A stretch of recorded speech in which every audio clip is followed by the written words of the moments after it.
এখনকার প্রত্যেকটা বাচ্চারাই চায় তাদের জন্মদিন পালন করা হোক। আমাদের ছোটবেলাটা একটু অন্যরকম ছিল। বার্থডে আসতেছে যাচ্ছে, কি হচ্ছে না হচ্ছে কিছুই মনে হয় মনেই থাকতো না। আর আমিও আসলে এতটা মডার্ন মাও না যে সবসময় বাচ্চাদের বার্থডে পালন করি। হ্যালো এভরিওয়ান, আসসালামু আলাইকুম। আশা করি সবাই ভালো আছেন। আমার ছোট ছেলে ওয়াজিদের জন্ম হয় ডিসেম্বর 29, 2013-এ। আমরা আজকে সবাই রেডি টেডি হয়ে চলে গেছি আমার ছোট বোনের বাসায়। তো এখানে আমার ছেলেরা বসে খেলাধুলা করতেছে। আমার ছোট ছেলে আসলে সে জানেও না যে তার বার্থডে পালন করা হবে। আমার মেয়ে আবার সবার জন্ম তারিখে মানে মনে করে করে সে বলে দিবে আজকে তোমার জন্মদিন বা জন্ম তারিখ আসতেছে, ওর ভাইয়েদের, আমার সবার। মাঝে দেখা যায় আমার মেয়ের আবদার মিটাতে আমি প্রায় সময় শুধুমাত্র আমার মেয়ের জন্মদিনটাই বেশি করি। ছেলে দুইটার বেলায় দেখা যায় একটু গিফট দেই মাঝে মাঝে, আর এই তো দামা চাপা দিয়ে কাটিয়ে দেই দিন। গল্প করতে করতে আমার ছোট ছেলে আমার বোনকে বলতেছিল, খালামণি আমার আম্মু তো এখন এত বিজি, আগেই আমাদের বার্থডে করতো না আর এখন তো করবেও না। ওর এই কথাটা শুনে আমার বোন একটা সারপ্রাইজ বার্থডে পার্টির আয়োজন করে ফেলে। আমিও গেছি একদম সন্ধ্যার দিকে, গিয়ে দেখি ও সব কিছু সুন্দর করে সাজিয়ে টাজিয়ে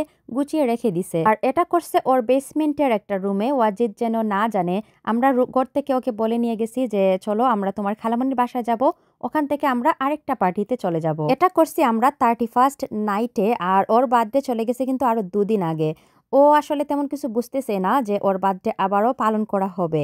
happy birthday to you Wajid, happy birthday to you, happy birthday to Wajid, happy birthday to you. How you feel? Happy? You feel happy? Are you 1? Are you 2? Are you 3? Are you 4? Are you 5? Are you 6? Are you 7? Are you 8? Are you 9? Yay! It's 9! আলহামদুলিল্লাহ ও 9 বছরে পড়ে গেছে।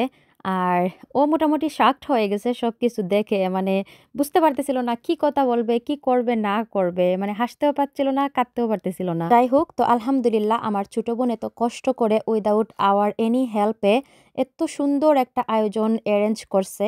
মানে আলহামদুলিল্লাহ দেখেই আসলে মনটা ভরে গেছে। সবাই ওর জন্য দোয়া করবেন, ওর মনের আশাগুলো যেন পূর্ণ হয়ে যায়।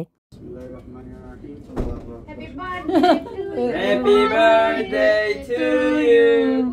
আমেরিকাতে ইমিগ্রেন্ট যারা আছেন দেখা যায় সবারই মা বাবা, ভাই বোন, আত্মীয় স্বজন মানে বেশিরভাগেরই আছে। এখন মানুষজন আবার 2 ভাগে বিভক্ত। যাদের ফ্যামিলির সংখ্যা বেশি তারা দেখা যায় ফ্যামিলি গেট টুগেদার, বেড়ানো, খাওয়া, উঠা বসা, মানে বাহিরের মানুষজনের আর দরকারই পড়ে না। আবার কেউ কেউ ফ্যামিলি মেম্বারদের ছেড়ে পরিচিত জন, বন্ধু বান্ধব নিয়েই থাকতে স্বাচ্ছন্দ্য বোধ করে। আপনি কোন দলের মধ্যে আছেন কমেন্ট করে জানাবেন। Beanie. Say I like all of it. What is this? Wajid, open it. Let me see. Gari sabi ko.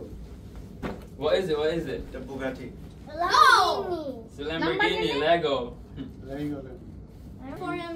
আমি আবার সবাইকে নিয়ে আসি, পরিবার, পরিজন, বন্ধু বান্ধব, মানে সব দিক থেকেই আসি আর কি। শুধুমাত্র যারা আমার কাছ থেকে ফায়দা লুটে চলে গেছে তাদেরকে চিরদিনের জন্য মন থেকে মুছে দিছি। আর এই সুন্দর সুন্দর সিম্পলের মধ্যে গর্জিয়াস যে কোনো এরকম একটা পার্টিতে পরে যাওয়ার জন্য বেস্ট একটা শাড়ি আপনারা আয়শা ড্রিমওয়্যার পেজেই পেয়ে যাবেন। আর প্রাইস গুলাও একদম হাতে নাগালের মধ্যেই, মনে হবে আপনি বাংলাদেশি থেকেই কিনছেন। এত কিছু আয়োজনের পরেও সে আবার ডিনারের আয়োজন করে রাখছে। জানেনই তো এই দেশে সবকিছু একা একাই করতে হয়, তবে অবশ্যই আমার বোনের জামাই অনেক হেল্পফুল, মানে দুজন মিলেই সবকিছু করে ফেলছে আর কি। আলহামদুলিল্লাহ, আল্লাহর কাছে অনেক শুকরিয়া, আমরা 2 বোনই অনেক লাকি এই দিক থেকে। তো জানি না আপনাদের কাছে কেমন লাগছে আমাদের এই সারপ্রাইজ পার্টিটি। ভালো লাগলে অবশ্যই শেয়ার করে দিবেন, আর ভালো থাকবেন সবাই। আল্লাহ হাফিজ।